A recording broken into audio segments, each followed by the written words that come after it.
कार्यशाला का जो आपने उद्देश्य पूछा, कार्यशाला का नाम है प्रवर्धन, विमेन शेपिंग इंडियाज फ्यूचर। प्रवर्धन का अर्थ होता है आगे बढ़ना। तो आज की कार्यशाला में हमने कुछ ऐसी प्रबुद्ध बहनों को, हैदराबाद से यहाँ समागत कुछ प्रबुद्ध बहनों के बीच एक टॉक शो के माध्यम से हम लोगों तक पहुंचाने का एक मिशन, एक विजन हमारा ये था कि किस तरीके से आज की जो पीढ़ी है, आज की जो महिलाएं हैं, भारत जैसे हमारे इस राष्ट्र के निर्माण में किस तरीके से एक अहम भूमिका निभा सकती है। सिर्फ गृहिणी के ही रूप में नहीं, एक इंजीनियर के रूप में, एक एंटरप्रेन्योर के रूप में, एक साइंटिस्ट के रूप में, हर रूप के अंदर आज एक नारी को हम देखते हैं। तो कैसे वो नारी एक समृद्ध राष्ट्र के निर्माण में अपनी अहम भूमिका निभाती है। हर मंजिल व हर मोड़ पर अब महिलाएं सिर्फ आगे बढ़ती ही जा रही है, बल्कि नए भारत के भविष्य को आकार भी दे रही है। आज का दौर महिलाओं की शक्ति, साहस और संकल्प का दौर है। जब भारत विकास की नई ऊंचाई को छू रहा है, तब महिलाओं का योगदान सिर्फ अहम ही नहीं बल्कि अनमोल भी बन जाता है। इसी कड़ी में तेरापंथ महिला मंडल ने एक ऐतिहासिक पहल की, जिसमें वुमेन शेपिंग इंडिया फ्यूचर प्रवर्धन विषय पर एक दमदार सेमिनार का आयोजन किया गया।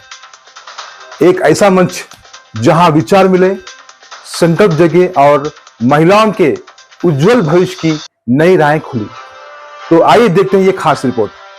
विमेन शेपिंग इंडियाज फ्यूचर, यानी वो महिलाएं जो सिर्फ घर की चारदीवारी तक सीमित नहीं, बल्कि एक इंजीनियर, एक साइंटिस्ट, एक लीडर बनकर देश को नई ऊंचाइयों तक ले जा रही हैं। ऐसी प्रबुद्ध महिलाएं जिन्होंने अपनी मेहनत, संकल्प और आत्मविश्वास से समाज में एक नई पहचान बनाई है।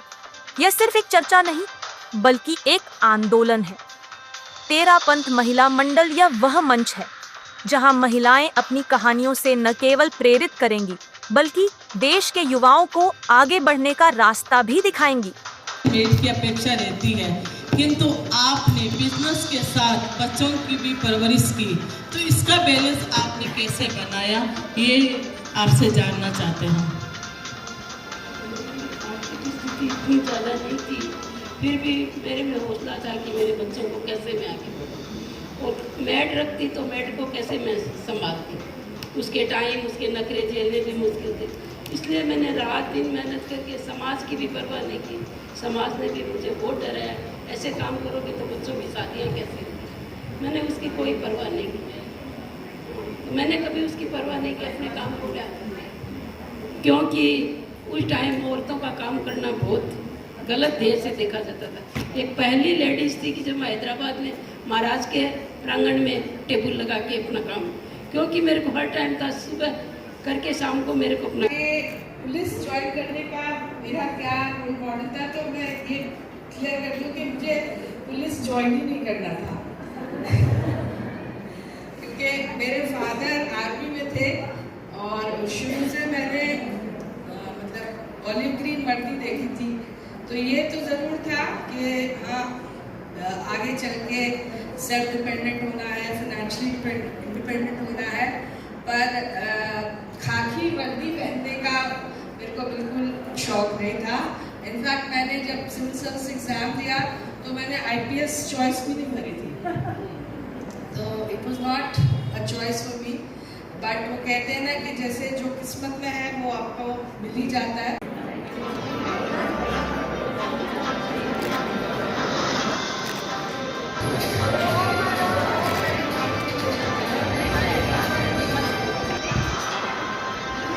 चलिए, यस यस।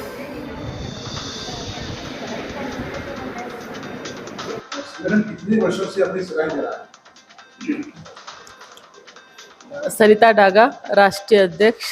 अखिल भारतीय तेरापंथ महिला मंडल के संगठन को बने हुए 50 साल के लगभग हो गया और ये इसमें 550 ब्रांचेज है और 60,000 लेडीज कार्य करती है।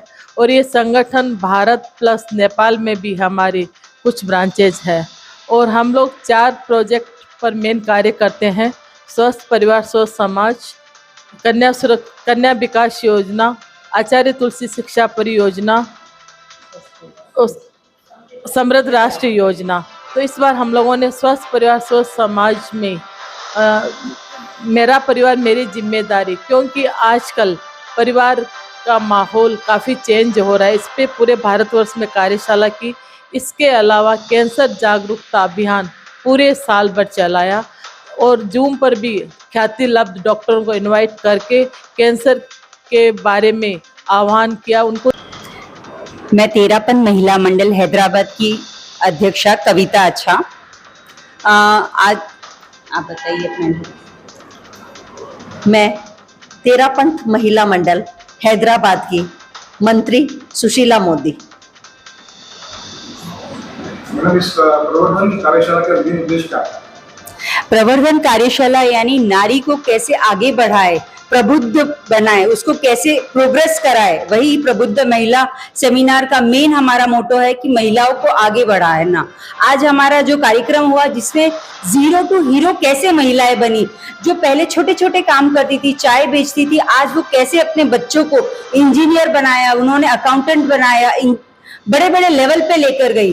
तो ऐसे ही हम जीरो से हीरो पर आने वाली लेडीज को प्रमोट करते हैं और बताते हैं कि आप भी ऐसे आगे बढ़ सकते हैं। तो ये प्रबुद्ध महिला सेमिनार का हमारा मेन मोटो है कि महिलाओं के द्वारा ही महिलाओं को आगे बढ़ाना।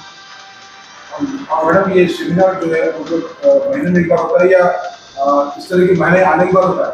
नहीं, हमारे सेमिनार वैसे हर महीने होते हैं, लेकिन ये जो सेमिनार हुआ था अखिल भारतीय तेरापंथ महिला मंडल के अध्यक्ष एवं मंत्री अपनी पूरी टीम के साथ हैदराबाद पधारे थे।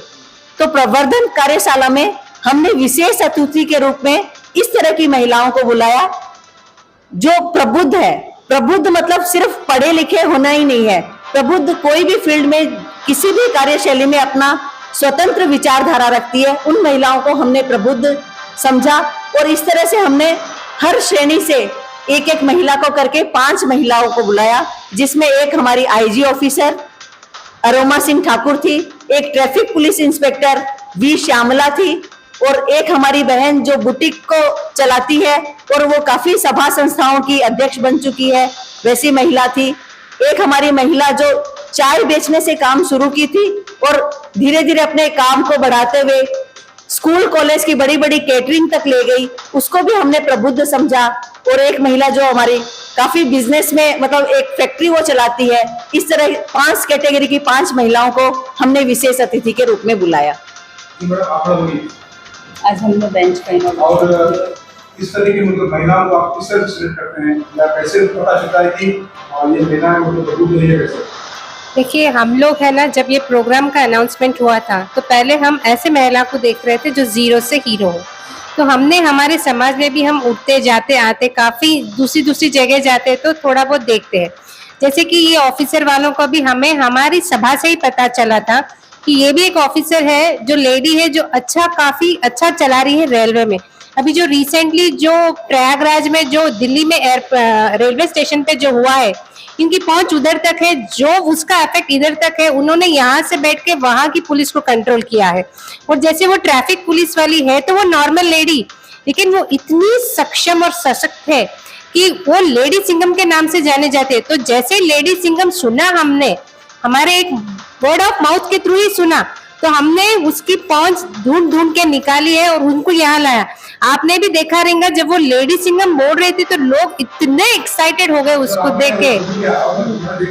हाँ, अच्छा, बहुत लोगों ने उनके साथ जाके फोटो भी खिंचाए, इतना इम्प्रेसिव था उनका एक।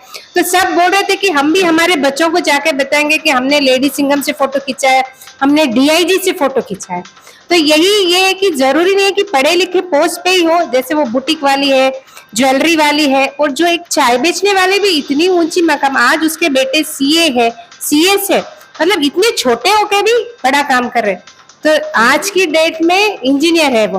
तो देखिए, नारी इतनी कैपेबल है ना कि वो अपने बच्चों को जब अपने पे वो अपनेपन आती है ना तो वो कहाँ से कहाँ पहुंच जाती है।